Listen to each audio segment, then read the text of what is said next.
Hello, and welcome to another episode of the Herbal Mana Podcast. We are looking to help you hurt less and live more. That comes in a lot of different shapes and sizes. Now, in our case, little plug for us, we make topical creams, gels for chronic pain. We use some pretty magical things like DMSO. That's a small part of the equation. It's interesting when you look at inflammation, some of the causes of inflammation and some of the ways that we help defeat inflammation. Common causes are eating the wrong things, drinking soda pop, crap like that. To help tamp down inflammation, which is the bane of the existence for me, I've had 20 orthopedic surgeries. I've collected quite a few. What's interesting is I have to manage my inflammation. So I have to watch my food intake. I drink hydrogen water. I take certain supplements, turmeric, things like that. But when you talk to experts, physicians, PTs, others that really know the space, they say one of the most important things to do for controlling inflammation is moving. We can't just hurt and sit on the couch. And that's why we've got Scott Finkelstein. He's got some pretty awesome things going on. You guys need to take advantage, take a good hard look at what he has, because it'll help with that particular factor, getting up and moving. If you're hurting, if you have chronic pain and you park on the couch, I can tell you, you're going to lose muscle mass. You're going to be less capable. You're going to be less able to do what you want. And frankly, you're going to hurt more. So from our side, from our crowd, the Herbal Mana crowd, that's part of the interest. That's part of the reason we reached out to you. Now, Scott, on your side, your company's pretty awesome. You have some good social media content. How did all that come about? I mean, you guys have been building something for a while, obviously. We have. Todd, first of all, great to be here. I love what you guys are putting out there. And I'm actually started listening to some of the podcasts because I'm 54 years old. I'll be 55 in a few months. And you get, little chronics that just hurt. It's funny you said soda, and I'm like, my one vice in life is Diet Coke. I know it's horrible. I haven't had one for a couple of days, so I'm kind of down to three a week, and I know I got to get rid of them. And my naturopathic's like, a lot of your stuff goes away when you do that. Life is all about moderation. You got to enjoy it, but there's certain things that you can choose to have the pain or not. You can choose. You do, but love your stuff. But yeah, so for us, it's health and wellness has always been a part of my life. Always worked out, all my life. Overall, minus my Diet Coke, eat very healthy. And want to, I want to live a long life. I had a grandmother live to 94, and she always said, know what you're putting in your body and know what's coming out of it, and make good decisions. And I also had two parents who smoked 2 packs a day for a good chunk of their life and didn't care as much. And my brother and I saw how their bodies were. And we've always made conscious efforts to, no, that won't be me. And so when 2.5 years ago, my co-founder and best friend, who has been a personal trainer for 3 decades, says, have you heard of this ChatGPT thing that's coming out? And I'm a techie guy a little bit. And I go, yeah. And that's just when ChatGPT came out to the world. And I said, yeah, it's fun. And I said, oh my God. He's like, what? I said, light bulb moment. I go, your brain in an app. And we started out, that was the journey of my Workout AI, the original name of our company. And it was just a fitness app. I wanted to get it out there because I think Jason's a genius. He's trained my kids who are athletes throughout high school, and they're adults now, myself and so many people. And he has a very different way. And it's funny. It's about movement, functional movement. It's, the muscles will come if you do the right things. We don't have to, back in the day, get you pumped up like Arnold Schwarzenegger. It's just, we all want to move better and feel better. So can I take his brain and get it to the world? And with all technology, there's delays. And we finally launched our MVP of our consumer app last Thanksgiving. But 1.5 years of delays got me to see more. And everything happens for a reason, to really see where we can take this. And it was never about money. It was just about putting something out there and trying to make the world a better place. Now we're launching under a new name, MoveWell AI. And what I've noticed in the last few months is sales and marketing standpoint, what does the world need? That's my specialty is, and you said it, it's movement, right? And we're creating what we call movement intelligence. And for the first time in life, we want to bring industries together. If you think about the fitness space, very segmented, defragmented. There's a lot of fitness apps out there. I got my Aura ring that tells me to get up from my desk. You've got your, MyFitnessPal for your fitness, for your nutrition and all that. And I can name 1,000 different apps out there, all fragmented. None of them fully work together, or if at all. Great. Now let's go over to the other side. We've got health, medical science. There's more stuff coming out there, and everyone says AI. But again, fragmented. Imagine if we can bring the two together.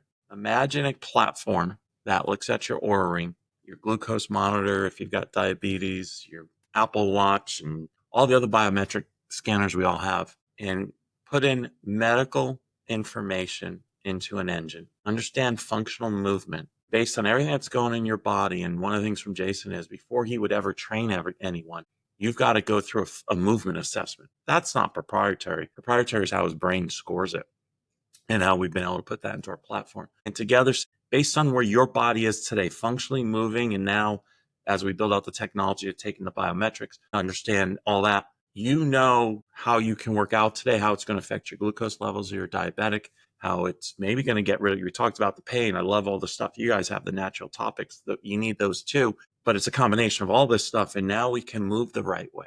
Imagine someone with Parkinson's, horrible disease. We're not solving it, don't get me wrong, but with functional movement and grit, bringing all these things together, we can give them, can we give them an extra 6 months, 12 months, 24 months where they can actually still get up out of a chair, where they can still pick up a grandchild, hang out with their kids, their spouse, and not go to that full debilitation? Can we add years of actually living back in their lives? And that's what we can do. We know we can, but we've got to bring these two industries together that never talk to each other. We got to knock the walls down. And that's what our platform aims to do. And that's what we're building. Wow. So you're able to bring all that data together in one place. That's what we're going to be doing. Some of our folks don't quite get what AI does. AI is that, it's that weirdo thing we hear about. Sometimes it pops up on the news. Elon Musk and somebody else is doing AI something. What is the AI component? What does it really mean in just a few sentences for normal folks? What is AI? So believe it or not, y'all have been using AI for a lot longer than you ever heard the two letters. How often have we had on our Apple phones or our Droids and you said, hey, Siri, hey, Alexa? Those been around a lot longer than 2.5 years we've known ChatGPT. That's a form of AI. Now, there's AI that is more machine learning, meaning you teach it things almost like a spreadsheet. If this, then that. If this equals 2, then we turn the button on. If it equals 3, we turn it off. But then there's generative AI, the Terminator stuff. No, just kidding. But that's kind of like that. It can start to think. It can say, I see where this is headed with all these data sets all coming in, and I'm going to decide the next thing to give you in a workout, in a functional movement, or think of a spreadsheet. Here's how we're going to read the numbers. It becomes intelligent enough to think without being told what to do. Yeah, hopefully that didn't scare anyone in the last part of it. Well, and it's awesome because it can gather all the data and all the data points. Yes. And synthesize them into something meaningful. One thing I can tell you, I really detest about some of my self-help books, my self-improvement books, my fitness books is, they're books. That's one of the problems I've got. There's sometimes 200, 300, 400 pages that I need to digest and understand. What I really want is a basic understanding and enough instruction to go to the gym today. Learn a little bit more, go to the gym tomorrow, learn a little bit more. What I don't need is a homework assignment, 400-page read before I can put anything into action. That's part of really piqued my interest when I saw your site, because you're gathering so much of the data and making it actionable quickly. Yes. I don't need a thesis, a doctoral level understanding of kinesiology to take it and use it. Myself, and you look like yourself, you work out, you're in shape. I've been working out since high school. I was a high school athlete, the football team and all that stuff, and that was my glory. But worked out since my whole life. So I can go in a gym, I know what to do, but imagine you have a plan, because I'm not the expert. And I get enough of the results I want, but I also know when I work out with Jason, my co-founder, and he's put a program together that I followed. And now obviously with my workout AI app, I can get in and out a lot faster if I want to, because I know what I'm doing. I get in, I get it done, and I get out, and I am healthier. I feel better. I'm moving better. I feel stronger, and I've got more energy, and I'm getting better results faster. And anyone, whether it's a coach in your life for nutrition, for your business, for your spirituality, whatever it is, when you have something helping you, that's the expert, we're going to get better results. And as you said, it can take a 500-page book on how to do the perfect push-up and give you 3 steps and say, here's what to go do, and here's how many times you should go do it, 3 times a week or twice a week or whatever. So now we have as we say with my workout AI, a personal trainer in your pocket. Now, and Jason would admit too, if he was here, there's things the AI with all these data sets we're talking about, and stop me if I geek out too much, that can see and read in real time and faster and more in depth than Jason, who's been doing it. This is his 4th decade. It's can. And again, the more we have users and we get millions and millions of data sets, it learns and learns faster. Jason can only process, someone like Jason, who's one of the quintessential experts in training, can only process it so fast, no matter how smart he is. And this can take from thousands and tens of thousands of users, see it all, say, guys like Scott, 6'1", 195 pounds, in their face. He's got a shoulder issue because he sits at his desk too much. But, overall, he's good. All these, if we do this, here's the results to get the shoulders to move back and get him feeling better, right? That's what technology does. Yeah, I like that. I like the fact that you can get some of that feedback. I've also been to the gym quite a bit. I like to go about 5 days a week. I'm not too crazy. In fact, it's half rehab, half lifting, but I love being there. But I have learned a new lesson of late, and that is I can't do the same thing over and over. Right now, I'm wearing some special sleeves because I've developed trigger thumb, self-inflicted trigger thumb. It's miserable, absolutely miserable. If I had some coaching at the gym, I probably wouldn't have done the same exercises. And I do kind of the same stuff, different order, but same stuff. And eventually, if you keep doing the same stuff, you can create some real irritation, inflammation, tendonitis, don't want anything with itis. And I brought that on myself. I should have been changing things up. I should have been talking to a trainer. I should have been getting some feedback like we can get through your platform so that I wouldn't do something silly like this. This has kept me from lifting for 5 weeks. It has been miserable.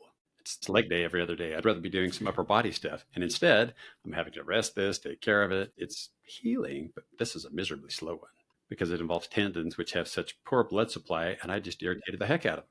Self-inflicted. And I don't want that. That's why I need some coaching. Now, I don't want to hire a trainer because I don't need a trainer that often. I use a trainer. I use a PT. I use a physical therapist. But I can't have him or her at the gym with me every day. Yeah. It's either it doesn't fit your schedule, or for a lot of people, it's not affordable. Yeah, not to have somebody there every day. But if I can have that knowledge base, the feedback, somebody to say, I'll do this, but don't do this stupid thing again. Give me something, give me some guidance, some guide rails. Absolutely. And that's what, again, it's that expert by your side in whatever you're doing. And that's what AI and technology does. And we're in a great era of where it's so easy to get access to it. It's just, have we as a society built the technology that we need? Have we combined all the things that we can? It's, to give us the full platform that's going to get us to where we want to go. So how did you start the process? Did you start with your trainer? Process as far as the process for building the app, for building the platform. What goes into that? What did it take to pull all that together? Because I know that's got to be a significant undertaking. It is. So when I had the light bulb moment with Jason, that was in February of 2023. So we're in February 2023. And then, my background, luckily for me, is I've advised a lot of startups, being here in Austin, around a lot of tech people. So I had some idea of how to build a business. And then it was, okay, let me tap into my network and talk to technology people. I'm not a technologist. I can talk about AI now. I'm sure my CTO, when he hears the recording of this, will say I put my foot in my mouth somewhere, because I usually do, but not as much as I did 2 years ago. So it's finding the right people, bringing them to you and saying, here's the vision, here's what we're trying to build, and what's it going to cost? And we found the right people and we're able to build it. And then it was, okay, I know what's in Jason's head. I know what's in my head. I know what we want it to look like. What do you need from us? And we found the right people who were able to pull the information out of our head so they could turn it into a computer program. And that takes months and months and months and years. And to do it, you learn a lot as a founder. You obviously have as a business owner and starting a business, you learn things. I've never built a technology company on my own. I've run a lot of them, but someone else built them. I just ran them afterwards. So again, we had a 1.5 year delay in going to market with our MVP because of some things I just didn't know, and how to look at we outsource the development. That's what most startups do. It's just cheaper until you have the revenue, and then you can start bringing things in-house. And that's what we want to do. I know it will bring in-house by the end of this year, but it's finding the people and just, here's my vision. Do you understand the words that are coming out of my mouth? And painting on a paper napkin and bringing people in and getting them to collaborate and build it. And then it's, as you go along, you got to reach out to your marketplace. Hey guys, here's what we're building. What do you think? Test and measure it. And obviously, as we start to get mock-ups and pieces of it from if you want to call it a beta standpoint, go test this out. How does it feel for you? And what's the feedback? Go back to your developers. Hey, this is clunky. People didn't understand it. Here's the changes we have to make. Or, hey, this is great. Give us more of that. And it's just a constant, it's kind of, my mom teaching me how to cook back in the day was, you got to taste it, add a little more salt. Sometimes that's too much salt. So what do you got to do to take that out? And it's just keep tasting it until you get it to where you want it to be. All right. Now you're to the point you've got everything launched. I think you've got something on the Play Store at Google, the App Store at iPhone. Yes, sir. All right. Let's say we're using an iPhone. I'm new to iPhones. The technology change has been a little bit abrupt, but not too bad. The App Store thing I can kind of handle. So I go to the App Store. I find the app. I download the app. What happens next? How do I get underway? And how hard is it? Because I know, just taking a quick peek at the app, it's not difficult. It's not something that's going to take a lot of time. I don't have to read that thesis. I don't have to read the 400-page book to get going. So what do people experience? What are they going to see? Download the app, then what? Yeah, great question. Hopefully they're going to enjoy the experience. That's the goal. To your point, we have people from their teenagers to 70 years old plus to 80 years old. We want to be able to use it. So you got to make technology easy to use. So you download it, like you said, and you'll go through what you're familiar with, the initial sign up, what's your email, what's your phone number, create a password. It's a fitness app to start. So age, height, weight, have you worked out before? The basic questions. We go through all that. We start to create your profile. Then it's going to ask you subscription. Do you want a monthly subscription, an annual subscription? And here's where we flip the script. Most people at that point, any other app you download for fitness is going to say, all right, Todd, here's your workout. Go for it. But like as Jason says, I got to know, can you do this or can you do this? Is it with one arm or both? Can you bend down and touch your toes? Can you bend at, how's your knee work? So he puts you through a functional movement assessment. We do the same. So unlike every other app where people are like, I'm ready to work out, we tell you, we're taking 10 minutes of your time at this point to do it right. And there's a cute little video of me telling you why so you understand. And we put you through a movement assessment via questionnaire. There's about 12 questions. The first one, very simple. Can you bend down and touch your toes? And there's videos in there to show you how to, not to assume. As Jason goes, doesn't everyone know how to bend down and touch your toes? I go, yeah, but you want to make sure they don't bend their knees to truly see. He goes, oh, that's true. So we show them. And there's some other things. How close do your hands get with this? And then on the other side, movement assessment stuff that we score. So we can understand functionally, how does your unique body work? And only then will we allow the AI to take that score and give you a workout program designed specifically for how your body functions today, meet you where you are today, understand your goals. We ask you what your goals are, and then progress you to your goals. And why do 70, to throw some stats at you. So that's all easy to do. It's user friendly. Like I said, there's videos in there. 75% of people have been surveyed and say they're frustrated with the industry because it's a lack of personalization. They don't care who I am. They stick me in a box, cookie cutter, which leads to over 50% of people quitting their workout and their fitness routine they started within 6 months. That's why 39%. That's one of the big reasons, in my opinion. Over 39% of Americans are overweight. Yes, they'd be quitting faster than that. I would have thought it would occur, the drop off more quickly. Well, I think people linger a little bit and they don't get counted as cutting off yet. So the app's easy to use, but yeah, we ask you to invest 10 minutes of your time into it, but we make it easy. Hopefully it's fun. I think it's fun. And then you're going to get the workout program that's customized just to your unique body. And the AI constantly learns. So as you go and progress, it constantly adapts to how you're progressing. You and I, Todd, can maybe score the same way, we're both in shape, but one of us might progress faster than the other one. So again, the AI continues to give it personalization to each individual. I think that's critical. When we're back playing high school football, 16, 17, 18 years old, we can all do about the same things. Maybe one's faster than the other, one's stronger than the other, but we're all capable, flexible, not many broken body parts yet. By the time we're in our 30s, things start to change. Yes. That's where I think it's pretty awesome. You're doing the assessment for the movement side of things. Yes. Because our ability, our capability changes. Absolutely. With time, changes with injury, changes with pregnancies. A lot of things that affect the body, sometimes temporarily, sometimes not so temporarily. And I don't like the apps that I've seen that are just static. one size fits all. And some of it's awesome. I follow some guys that are the knees over toes guys. They're awesome, absolutely awesome for somebody who's 20 to 35 in age and super fit and just put together properly, no broken parts. That's an awesome plan. That's great. But that's not most of us. Most of us have something. By the time we're mid 30s and later, we all have something. So it's nice to have that adjustment. Now, as far as adjusting as I go, do I need biometrics? Do I need to buy an Aura ring? Do I need to get a patch, an app, or something? No. So we're not there yet. We're probably closer to 18 months away from tapping into these things as we're building it. So it's our MVP that's in the app stores now. Actually, any day now, it's already been approved. Will be a full version 1, as we call it. It's a back and forth between our dev team and the app stores because even though it works perfectly in our test environment, when you take it and just plop it into the app stores, sometimes it goes weird. That's my best way of non-technically explaining it. So we've already you can have something that works perfectly in Apple. You drop it onto the Android platform. it's sometimes, yeah, not playing all so that. nicely. Yeah, So yeah, all that. But no, you'll never need to tie into these. It's going to be a great to have in the future because the more data we have, the more personalized it can be. But without it, I don't want people to say, "Oh, I don't have this. I shouldn't." No, please download it. It's going to be amazing. It's going to be the best thing for you.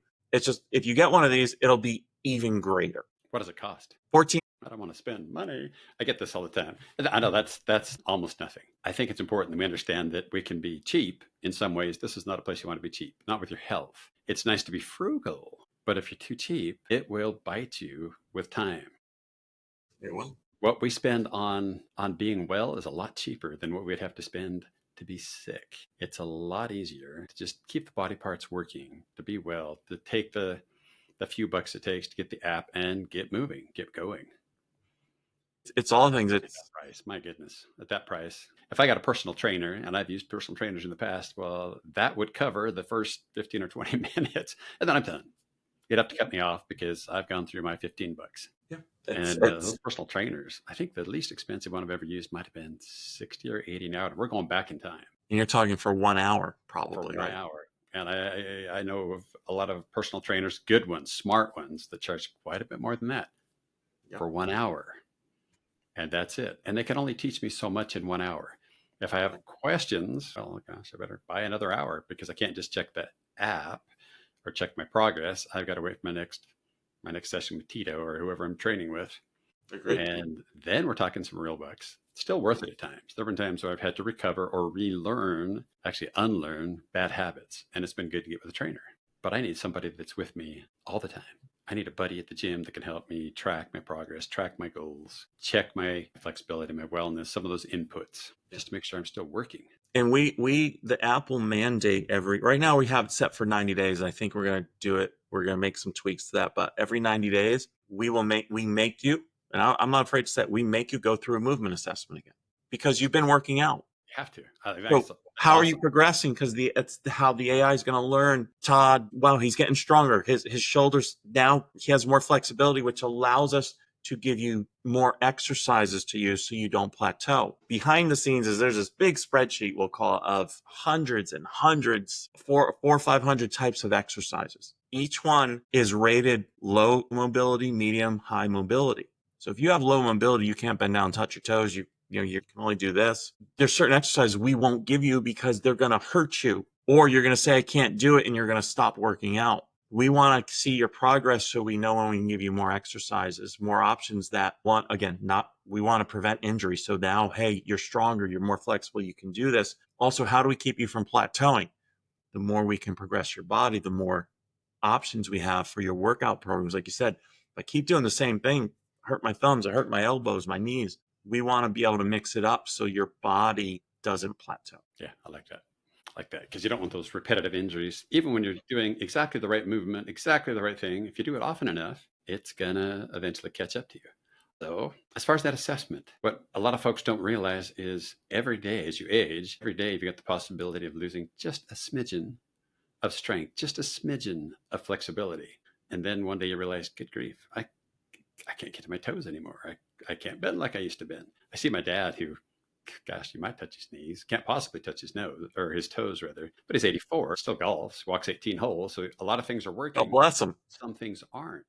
Yeah. And it came on gradually. It wasn't like he woke up the day he turned 60 and found, oh, good grief, I can't get to my toes anymore. It came on just a tiny bit at a time. And now we're fighting to get some of that flexibility back. He's putting in some pretty good effort, and he'll get there. He'll get some of that back. But he knows that he's in for a multi-month process to gain just part of that flexibility back. And to get all the way to touching his toes, that might be 12 months, might take a while. It just takes a while to get that flexibility back once you've given it up. So it's so Absolutely. critical to keep it. And as you know, the older we get, the harder it is to get it back. It is. Yes, but with a little bit of diligence, it's not that hard to keep for the most part. No, it's maintenance. It's maintenance. Again, listen, if someone wants to put on, go on stage and be Mr. or Mrs. Olympian in weightlifting, our app will get you there. But it's not our focus, Right. to be honest. We want to move better. We want to feel better. And if we do all that, we're going to look better too. So let's just, get me moving, keep me consistent. And again, by being able to mix it up and changing the workouts so that you stay excited about it, you don't plateau and you keep at it. And, we go a long time. The other thing is we're building a community piece within it that won't be there yet, but where within it you can start to talk to experts, talk to people like yourself to talk about some of the things you're doing for pain management for people, and talk to nutritionists and yoga and Pilates. Listen, lifting weights isn't the only thing you should be doing. It's one of the things you should be doing, and that's what our expertise is, to bring functional movement. But I also love going to yoga. I go to yoga a couple times a week. One of these days, my friend will get me to a Pilates studio, but I'm a little scared of it because I know it's going to beat me up no matter how strong I am. Medieval to me. But it's, again, everything, a little bit of everything in life. And you got to find some people, I just want to lift weights. That's what I love. Other people, they're always going to just be in the yoga studio. That's what they love. God bless you. That's great. You can still come to us for the community as we build that out and talk to the experts. Share, we know in life, share journeys. If we can share the ups and downs together, if we can cry together, scream together, laugh together, someone who put a foot up our butt every now and then, give us a hug. We want to build the community aspect. We don't want people coming here just, here's my workout program. We want to be a place we come and we get to talk with like-minded people, and we'll break it down, fit and 50, mommy and me's, and someone who's, hey, little couch potatoes. I don't know how to get off the couch to lose 100 pounds, 200 pounds. No judgment, by the way. We'll never tell you how much you have to lose. We're here to just say, if you want to start a journey, we want to take that first step with you and show you how to take it. Because we also know if you lose 5 pounds, you're going to feel a little better. You're going to lose the next 5. And you're going to keep going to a certain level, which means you're going to be healthier. It was one of the TikTok videos or Instagram videos about a year ago. There's a doctor on there, and I never heard it this way. He goes, you give me someone who's 150 pounds overweight and walks 4 to 5 times a week and elevates their heart rate for 20 minutes or so, they will outlive the good-looking person, healthy person who never does any of that by 5 to 7 years. Interesting. That crazy? But again, movement. That's what you and I, it's movement. You have to move every day. Some people still want to eat some potato chips every day. Not here to judge you.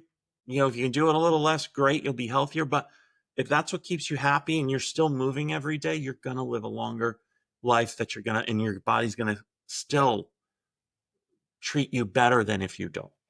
Yeah, going back to the movement part, when you look at the things that affect inflammation, and inflammation is what often lands people on the couch into that couch potato mode. I hurt, I can't, it's too much. But we know, nutrition, hydration, a few things, but you don't have to go very far down the list until you get to movement as an anti-inflammatory intervention. If you don't move, your inflammation ramps up. If you move, it settles back down. Also, I heard something really cute. I don't know if this doc is the first one to say it, but it was Dr. Jeremy London. I saw him on social media. He says muscle is the organ of longevity, and he's trying to get people young, aged, and old to keep that muscle mass, to keep moving, to stay active because of the need for the longevity. If you don't have the muscle, you're not going to last as long. You won't live as long, and your quality of life is not going to be good.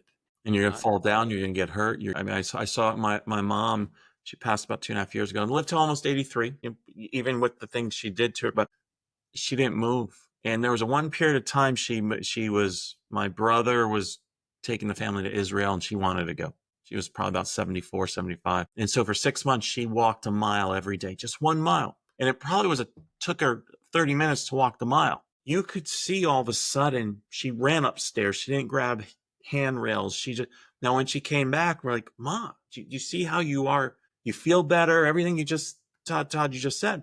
He goes, yeah, you're going to keep at it. Yeah, oh, yeah. She didn't. Didn't. And you saw within 6 months, she's grabbing on, stairs, got to grab onto the rail just from 6 months later. I mean, that's how fast you lose it. And her choice, she was happy, but her choice, but again, my brother and I see that as the example, like never. My mom went through something like that, except she had an injury, had to have some surgery, and then had to do physical therapy, which was a blessing because I wasn't doing a lot of exercise before the physical therapy. With physical therapy, she got moving again, she got stronger, and her world got bigger. She could do more, be out and about, doing her shopping, gardening, all the kinds of things she likes. And then I saw her gradually over the next year or so settle back into her old routines, and her world got smaller again. We're just about to start opening it back up. She got a fresh fracture in her foot, just diagnosed a couple of days ago. She's in a boot. Mom's going to have to do physical therapy. Mom's going to have to start moving again, whether she wants to or not. And we're going to be able to watch the same thing. As she starts to exercise, starts to move, starts to rehab and help that foot, her world's going to change. And we know that's coming because we've seen it before. It's going to get easier for her to get out and do things and enjoy things. And I love that about getting out and moving, especially for folks who are a little older. They just hate to see their world get smaller because they're not making the effort to move enough. And that's how it doesn't take a lot. I mean, I know I block 45 minutes of my calendar every day for lunch. I work from home most days. 15 to 20 minutes to eat my lunch. I meal prep so I can heat it up real fast. And I love to cook. And then it's an 18-minute walk around the block after I eat every day. And you said you saw some of my social media. You might have seen some of my videos where literally I'm talking about I'm walking the stairs of my house for 15 minutes because it's raining or I don't like the cold. I grew up in it. So if it gets real cold, I'll just walk my house for that 18 minutes. But I do it every day.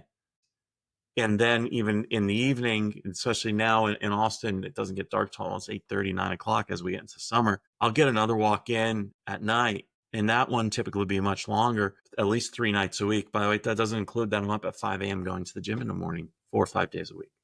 And again, I know it because I sit at a desk. And it's a standing desk, so I can move it up, but I sit at a desk. And part of my walking is getting all this because, as you know, you're sitting here typing all day. And so when I'm consistent with it, everything you said, less information, my hands don't hurt, my shoulders don't hurt, and I feel better. And I've got a 23-year-old son who just graduated college who lives here. So he's always like, let's throw the ball. Let's go to the park. When he gets home from work. And yesterday we were in the backyard, just hitting a pickleball for 25 minutes. And admittedly in the last week, it's been so busy. I haven't gotten my walks in as much. And I was like, oh, I haven't moved this way in a while, but you know what? It felt great. Again, it doesn't take a lot. It just, if everyone who's listening, they just find 15 minutes, 5 days a week to move. And don't tell me you can't find it. I was a single, got divorced early on in my marriage. We have 2 boys. They're 31 and 23 now. So my youngest he was a sports guy and all that. So get home, I worked, had a corporate job. I coached his little league team, all that. Then we eat dinner, get him into bed at 8:30 at night. He's in bed at 9 years old. I'm like, I gotta get a workout in. I can't leave the house, or the apartment we're in, the condo, because he's 9 years old. So Jason, I go, you got to give me an at-home routine. He goes, walk your stairs. And we had a 2-level. I walked the stairs for 20 minutes. I did push-ups. I did sit-ups. And I worked a sweat for 30, 35 minutes on the days I couldn't get to a gym. And again, life-changing. There's ways to find it. You didn't order your little stair thing that you used to be able to get in those infomercials, so you could put it next to the stairs. So you Yeah, could the one where you put the thing on your table and you just do this with your hand? Or what's the one where you held it? But it's interesting to point out, it doesn't take crazy amounts of time. I do know some guys, well, actually, I had a son doing this. He was going to the gym a couple of hours a day. He can't afford that.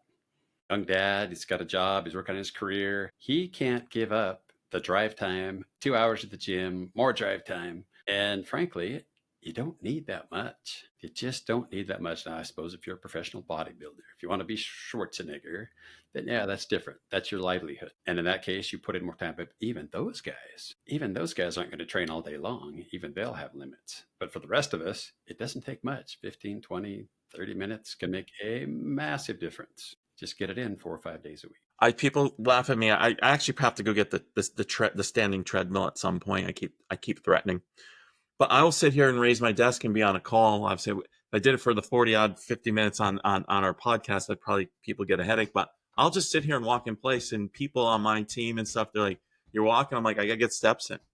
That I bought this ring. Good thing it's not my thing. I bought this ring last June and didn't realize, as much as I think I'm active, you're supposed to try to do 10,000 steps a day. That's a big number. And that's okay if you don't come close to it. It takes effort to get to 10,000 steps a day if you're working in an office, even with the things I talk about that I do. And so, yeah, I walk in place because I can track, it gives you all the data. I know the weeks when my body doesn't feel good. When I look back at my steps every day, I'm like, yeah, 3,000 on average instead of 7,000, 8,000. I don't always get to 10,000 as much as I do. And that's okay, by the way. I'm not mad about it. I don't beat myself up. I just celebrate that I moved today. Did I get my walk in at lunch every day? Even if I just do that, I'm going to feel better. And as far as tracking, these days, there's so many ways to track. We could simply just do our one lap around the neighborhood, count steps. That'll tell us how many we're doing. We can get a fairly inexpensive watch that'll count steps. In fact, I've got a watch that I wear. I use it for about 2.5 things. I need to know what time it is because I'm in different time zones. So I like to know I've got one set for mountain time, and then the other time zone is also on the face of the watch. So I know kind of how to keep my calendar straight. So that's reason number one. Number two, it vibrates if I have a call or an appointment coming up, so that if I'm in the zone and I've kind of lost track of time, it tells me.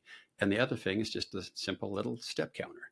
And it's not very expensive. So I could use the Aura ring, a little bit more expensive, or I can use a fairly inexpensive watch.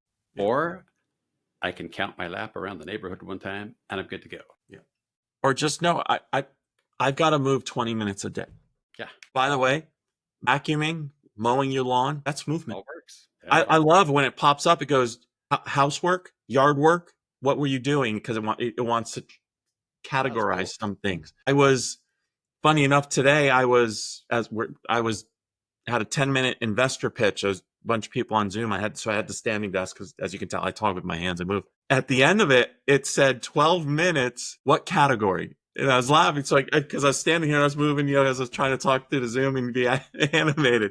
But guess what? That was movement I didn't even think of, but I was moving. So it's not, I think some people overthink it, and I've got to get to the gym, or I've got to run laps or move. If you're doing yard work, that's movement. If you're and again, by the way, I had an injury last summer, and so I just walked in my backyard because I was able to I didn't have a cane. I probably should have had one. It hurt my foot. So I grabbed my rake and used it because I just refused my vanity. Like my mother, my vanity wouldn't let me use it. But in my backyard, and I just walked, and I don't have a big yard, but I just walked. I set the timer for 20 minutes and walked as slowly, but I still got some steps in, and that makes a difference. Yeah. And it helps not just with the physical side. For me, it's my mental health. Yeah. I need to get out. I need to walk. Yeah. Also, I've got some books. I always like to listen to my books. Also, as far as moving, there's some cheap solutions. Let me show you my cheap solutions. One of my problems is I also work a lot at my desk, and I'll sometimes get in the zone. And I might work an hour and a half before I even look up. That's not healthy. So I bought this cheap little timer. I think it was like $12 on Amazon. Awesome. And I can set the time, typically set it for 18 minutes because I don't want to go longer than that without moving. And it'll remind me to at least get up, stretch, take 2 minutes to walk around, straighten up something, clean something, and then I can go back to work again. So like you said, it doesn't have to be fancy. It could be a simple little thing like this. It could be an egg timer from the kitchen. Yeah. And again, to people, remind you to get up and move. You don't need anything. Just look at the clock on your microwave before you head out. Say it's 5 o'clock. Okay, I'm going to go walk my backyard. I can set the timer on that and hear it with the door open, whatever. You don't need any device. Just move. Just move and you'll feel better. All right. Okay. Before we wrap it up, I want to go back to the rebrand. Okay. The rebrand. What was the initial name for the website? What was So initially, and this is the big website that's out there, is myworkout.ai. And that's the website, myworkout.ai. That one's up and running. It looks beautiful. So instead of .com, it's myworkout.ai. People were just looking at us too much as only a fitness app. And my vision for what we want to do, how we're going to change the world, is well beyond that. And so I said, well, what are we really about? And Jason's always been about movement, functional movement. And we just started coming one day. I go, MoveWell. And then, when you're creating a new business, then you go to GoDaddy and see if the name's available. Can you get MoveWell? MoveWell was not available. Someone else that has it. But MoveWellAI.com was available, and we're AI. And I'm like, you know what? I actually want that in there. And we grabbed some other names too, but it fits to what we are. It's about movement. Everything, even you combine, again, functional movement is the best medicine, right? And you even mentioned it. You've mentioned, and I saw some of your stuff, and even today is, if you keep moving, you're not going to hurt as much in your hands, your ankles, your body. And it's the best medicine. Yet what do doctors do? We in the pharmaceuticals, it's my one political thing. Doctors are great. They care, don't get me wrong, but they were trained to treat symptoms, not go to the root cause and get rid of it, because there's no money in that. That's the one political thing I'm not afraid to say. And the pharmaceuticals, part of the protocol. It's how they're taught. Yeah. That's how they function. In fact, I teach some of my MD buddies. They have the 4 P's of practice: poke, prod, prescribe, and push them out the door, because they've got to get to the next patient. The 4 P's of practice. Yeah. They don't often get that kind of time that they would like to spend with the patient, because it's just not how the system works. They want to get to not the root cause. They want to get to something they can identify as a cause and prescribe something, so somebody can get out the door and then get on to the next patient. If you go to a functional medicine person, it can be quite different. I use a naturopath. She's more on the function side. When I go to see Dr. Dandy, and that's really her name, Dr. Dandy, I get a minimum 30 minutes of her time. If I need other specialties in the clinic, then I'll spend time with other people. But her, minimum 30, completely unusual. Most MDs, no matter how bright they are, they don't have that luxury. They don't have that time to spend with us. No, so they're not able to get to that route. They're not able to spend that time. That's my Dr. Mary, naturopathic doctor, chiropractor, all mixed into one. And she just, if I text her right now, I'll get a response within 24 hours. And she goes, do you need a phone call? And she's not looking to charge me, obviously, to give me a quick advice. It's just, I want you to feel better. When I come in, how are you feeling? And if I don't come in often enough to get adjustments, she yells at me. Rightfully so. All right. She goes, you're working too hard again, aren't you? She goes, you need to come in here so you can go do what you're supposed to do. I'm like, I know. But yeah, Western medicine's fine. I go to my doctor once a year, do all the blood, all that stuff. And he does run a good practice where he's one of the few who gives you more than 5 minutes. But if anything's wrong with me, it's first Dr. Mary, then it's the acupuncturist. It's, what supplements, like the amazing stuff you guys have up. How's that going to work? If in the end I need a pill, I will take a pill. Don't get me wrong, but it's going to be months and months before I take that pill. Yeah. It should be last in the line, not first in the line. Exactly. All right. I love what you're doing. I love that you're able to deliver what you're delivering, how you're delivering it. It's pretty awesome. It's a great app. I've got it on my phone already. Awesome. It's pretty darn awesome. And folks, if you don't have it, get it. It's worth it. 14, 15 bucks a month. Good grief. Yep. That's not even half what I paid just to go to the basic gym. How many of you get a couple of Starbucks coffees every month? Yeah, there you go. Yep. And a lot healthier. Well, this is awesome. Love what you're doing. We're going to put the website, folks, we'll put that down in the show notes, the old site and the new site. So you're able to find Scott and his company. And as always, if you like this, share the content. It's great. This is good stuff. Your friends should be hearing this. They should be hearing about what Scott's offering. It's great. All right. All your content's great. I love all the people you've had on there. It's an honor to be part of that group. I have had a ball talking to all sorts of specialists, exercise folks, chiropractors, acupuncturists, technology people. Yeah. This is a lot of fun. A lot more fun than real work. All right. Thanks, Scott. Hang around for just a second.